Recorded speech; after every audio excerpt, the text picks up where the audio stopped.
بركة حياتنا ونور بيوتنا، صحتهم أمانة في رقبتنا. أهلا بيكم في المهم الصحة.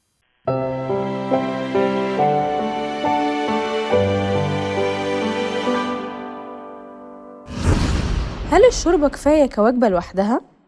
طبعا هي ممكن الشوربة تبقى كافية كوجبة لكبار السن لو أنا دعمتها بمواد غذائية مهمة. زي إيه مثلا؟ زي ممكن أدي المسن مثلا شوربة خضار، أحط عليها كل الخضار المهمة، الكوسة بقى، جزر، بطاطس، فاصوليا، بسلة. فدي كده أنا دعمتها بالخضار وبقت غنية بالفيتامينات والأملاح المعدنية والألياف. فدي ممكن أعتبرها وجبة، بس تعتبر طبعا برضو وجبة خفيفة، ممكن أستخدمها مثلا كوجبة عشاء.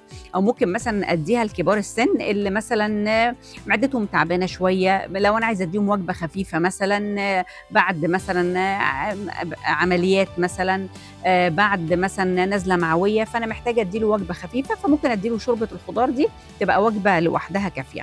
ممكن مثلا ادعمها ببروتين نباتي، زي مثلا اخليها شوربه عدس. شوربه العدس دي مفيده جدا لكبار السن.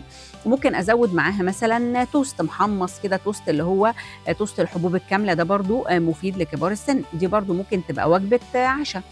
ممكن بقى برضو شوربه لحمه، شوربه فراخ.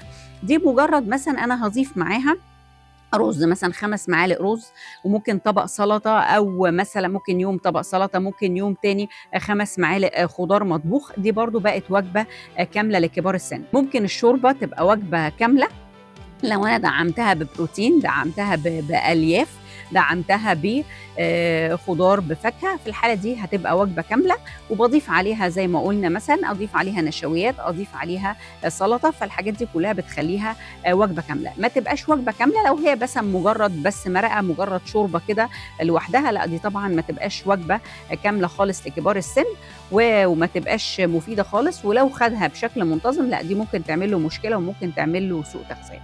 أنا بتمنى لكم حياة صحية خالية من الأمراض، ومستنية أسئلتكم واستفساراتكم في الكومنتس، وأشوفكم في الحلقة الجاية على خير.